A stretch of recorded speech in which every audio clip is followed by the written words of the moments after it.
Hawkins está em guerra e o volume 1 da quinta temporada de Stranger Things não foi apenas o início. Foi um evento cinematográfico de 4 episódios que acabou de reescrever todas as regras. O fim do jogo finalmente começou e a cidade está literalmente rachada e instável após o ataque de Vecna. A gente não precisa nem lembrar para vocês que vai ter spoiler nesse vídeo, não é? Então fica só o alerta. Mas o que significa Will Byers manifestar seus poderes como Vecna? E por que o exército dos Estados Unidos prendeu Kali, a número 8, no coração do mundo invertido? E se você quer uma análise mais profunda e o desfecho chocante da série, onde a gente confirma quem estava atrás daquela porta de metal, deixe o seu like, inscreva-se agora e ative as notificações. O volume 2 está chegando no Natal, mas a gente destrincha esse volume 1 agora. Então, aperta os cintos e vamos nessa. O volume 1 da quinta temporada nos joga diretamente no outono de 1987. Pegando o ritmo exatamente onde a quarta temporada parou. A cidade de Hawkins, conforme descrito pelos criadores, não está apenas danificada, ela está rachada e instável. O risco é imediato. O mundo invertido não é mais uma versão paralela distante, mas uma ameaça física e palpável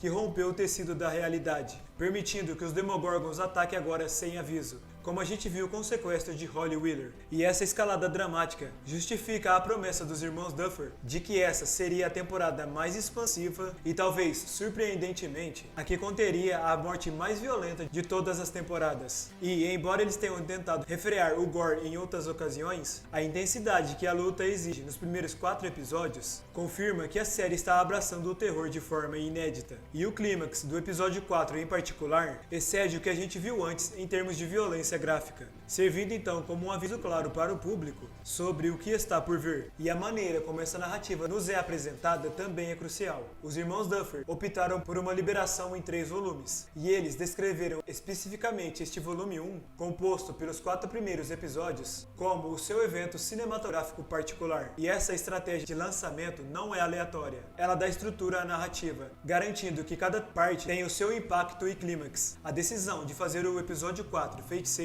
um fim tão explosivo, demonstra a intenção de tratar os 40% da primeira parte como um evento cinematográfico completo. E a estrutura de múltiplos enredos da série, que havia sido criticada por alongar em temporadas anteriores, retorna de forma mais natural, agrupando personagens em missões focadas. Essa organização em arcos específicos, Eleven e Hopper no mundo invertido, Joyce e Will tentando se proteger, os demais em Hawkins, permite que o público reconecte-se rapidamente com a emoção e o terror que definiram a série, preparando o terreno para um momento mais explosivo. A transformação de Will Byers. Uma das peças mais gratificantes do volume 1 é a confirmação de que a história está de fato se recentralizando em Will Byers. Ele foi o catalisador da saga, o garoto levado na primeira temporada, e a promessa é de que a história dele se complete em um ciclo total. O co-criador Ross Duffer chegou a afirmar que se é alguém que merece enfrentar Vecna, esse alguém é o Will, e esta mudança de foco é um reconhecimento profundo da história do personagem, e que há muito tempo, pessoal, ele estava meio que jogado de lado. Um dos pares mais interessantes dessa temporada é a união de Will com Robin. Enquanto Will explora a sua conexão reativada com Vecna, Robin oferece a ele ser uma pessoa confidente. Sua independência e confiança a torna uma figura inspiradora para ele, e ela se torna a única pessoa com quem Will consegue discutir abertamente seus sentimentos pessoais mais íntimos. Este desenvolvimento não apenas humaniza Will, mas também estabelece a fundação emocional necessária para o sacrifício ou transformação que viria no clímax do volume 1.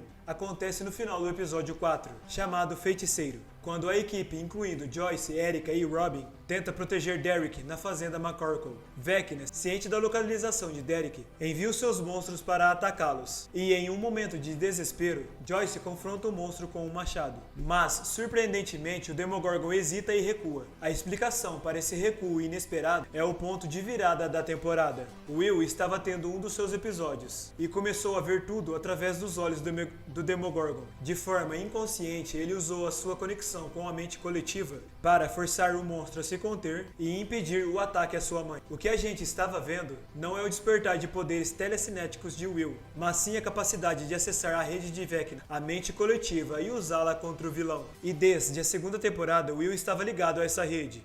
o que permitiu que o Harry usasse ele como um espião. Agora, essa conexão se intensificou, tornando Will capaz de ver através dos olhos de todos os Demogorgons. Quando Will usa essa capacidade em pleno poder do final dessa primeira parte, os seus sintomas físicos espelham de Eleven e de Vecna. Seus olhos ficam totalmente brancos e o seu nariz sangra após o esforço. A manifestação desses poderes em Will eleva drasticamente as apostas. Will agora se torna a maior ameaça e a maior oportunidade para a equipe. Ele é o único indivíduo que pode trabalhar dentro da estrutura neural de Vecna e sua batalha é, portanto, tanto externa contra o Devorador de Mentes, quanto interno contra a corrupção da própria mente coletiva que o possuiu durante muito tempo. Ele está usando a escuridão que o feriu para proteger os seus amigos, transformando o trauma em armamento. É fundamental entender que a capacidade de Will de controlar os Demogorgons é a forma definitiva de que Vecna o enxerga como um veículo. E no final desse volume 1, Vecna menciona que Will, mesmo que inconscientemente, revelou ao vilão a extensão do que ele é capaz de fazer. Isto sugere que Will é o protótipo.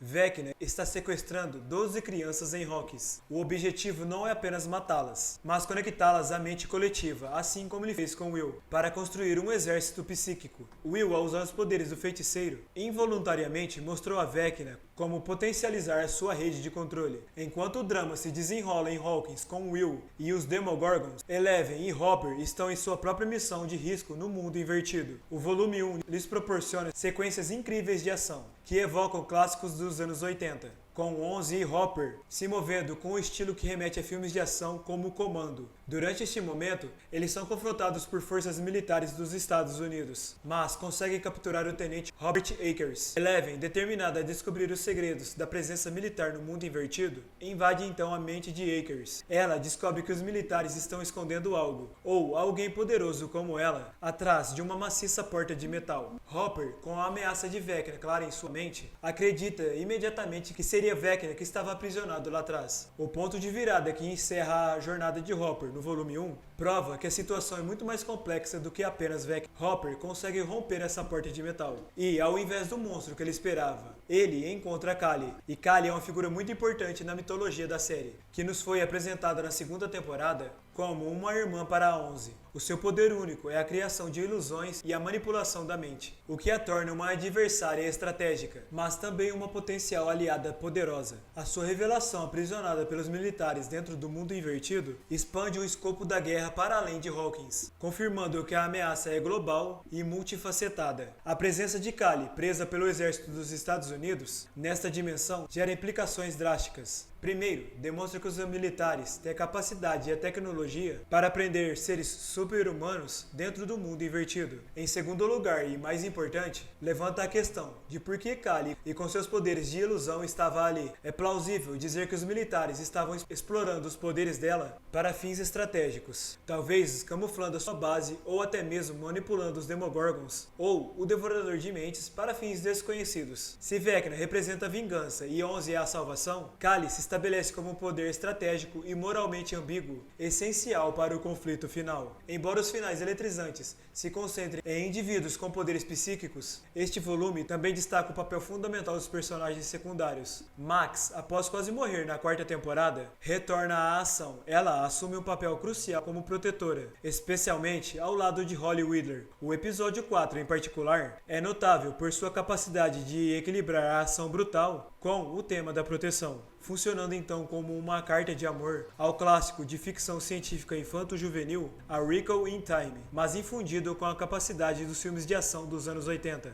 O desenvolvimento de personagens como Karen e Holly, que tiveram pouco tempo de tela anteriormente, sugere que nessa temporada final, a batalha precisará de cada membro da comunidade de Hawkins. O final do volume 1 não nos deixa com uma, mas sim com duas poderosas cartas na manga, o Will Feiticeiro e a Kali Ilusionista. A análise detalhada dos arcos de cada um sugere que a única maneira de derrotar Vecna e acabar com a mente coletiva será através de uma aliança forçada e inesperada. A teoria central para a resolução do volume 2 é a aliança tripla de cobaias do Dr. Brenner. 11. Ela fornecerá o poder telecinético bruto e a força de vontade para confrontar Vecna diretamente. como a série ela sempre nos estabeleceu. O Will, o feiticeiro, ele é a chave para a rede de Vecna. Sua capacidade para acessar a mente coletiva o torna o único que pode desligar ou manipular o exército de Demogorgons e outras criaturas controladas pela rede de Vecna. Ele representa o ataque interno. Kali, o seu poder de ilusão, oferece o elemento tático que sempre faltou à equipe. Kali pode criar camuflagens, confundir Vecna durante um confronto psíquico ou manipular a percepção dos Demogorgons. Ela fornece a proteção e os desvios necessários para que Will e 11 executem o golpe final.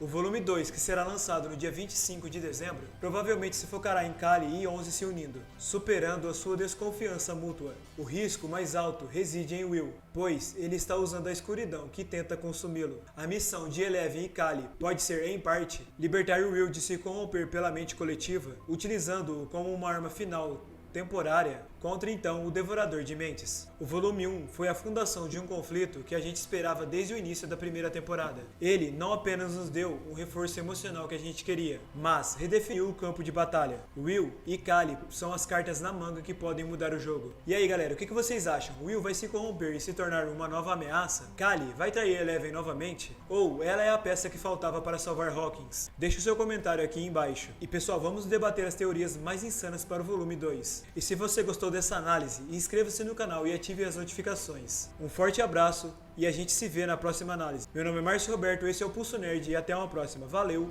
fui!